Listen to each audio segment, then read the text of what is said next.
شیخ عبدالقادر جیلانی رحمه الله لوی بزرگ تیر شوی دی په یو موقع باندې شیخ عبدالقادر جیلانی رحمه الله تا یو کس ورته راغی وستا هغه د تجارت سامان چې کوم سامان په دریاب کې او په هغه کشتو لانچونو کې چې کم دی وړل کېدو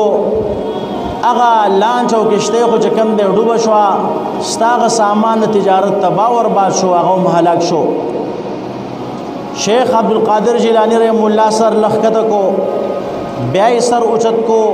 وی الحمدلله بیا ورته څه لږ وخت پس یو بل کس راغی وی ستا هغه سامان کوم چې د تجارت سامان پاکشته او لانچ کو هغه چې کم دی بچ او محفوظ پاتې شو نه دی ډوب شوی ستا سامان بیا هم شیخ عبدالقادر جیلانی رحمه الله سر ښکته کو لږ لاندې وګتله او بیا یې سر اوچت کو الحمدلله چا دې تپوسو کو په دې خبره خو الحمدلله صحیح ده چې ستا سامان بچ پاتې شو تباه او ډوب نشو دا خو د خوشحالۍ خبره ده الحمدلله خو صحیح خبره ده خدا یو ناشنا خبره ده چې ستا سامان ډوب شو تباه شو غرق شو ته بیا مې چې الحمدلله دا خو د افسوس خبره ده ته څنګه د الله پاک چې کوم دی حمد او ثنا بیانې شیخ عبدالقادر جیلانی رحمه الله ورته یو بهترین جواب ورکو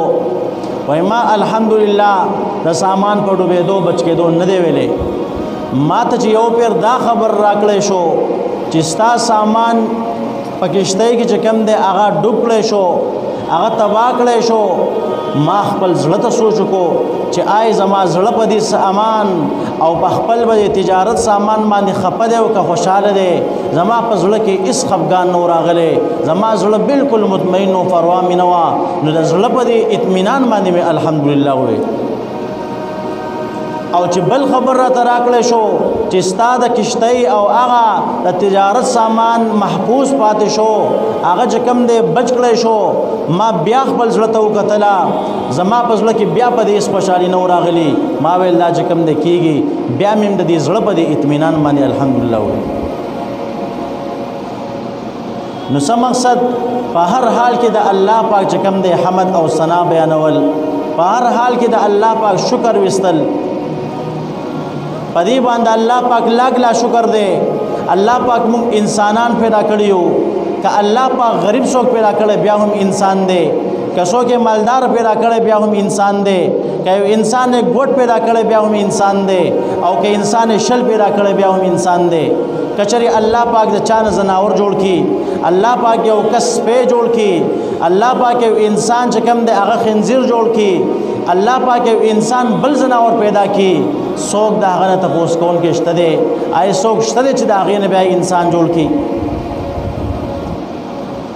نو چې مونږ په دې هر څه باندې دا کم حالات تیریږي تیر شو را روان دي بهرحال کې د الله پاک شکر وستل داسې نه چې کم منځونه کم روجي کم نفلونه تلاوتونه ذکرونه هم کړي دي هغه د اختر نه پس هغه واپس چې کم دی پسین او په اوبو باندې لا وکړو دا بسکره نه کوو زموږ په معاشره کې تاسو کتلی شئ د افسوس خبره ده د اختر ورځ راشي د اختر دویمه شي د اختر دریمه شي څو ورځې وشي بیا چې کوم دی خلک خپل هغه مخکیني حالات ته راشي بیا خلک هغه منځونه پرېږدي هغه جماعتونه پرېږدي ذکر اذکار پرېږدي خپل مخکیني حالات بیا پرېږدي او ډېر خلک خاص کر د دې چکر په موقع باندې دا ډېر خلک څوک یو طرف ته چکر لځي څوک بل طرف ته چکر لځي مختلف ځایونو ته چکر لځي په دې گاډو کې بیا هغه ګانې لګولي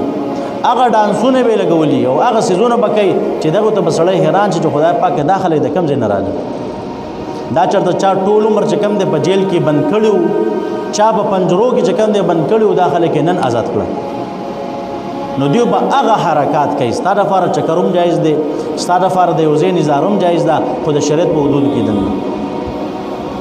نو چې موږ داسې نه کوو چې خپل روجي خپل تلاوتونه ذکرونه تراویح چې کوم دی په سین باندې لو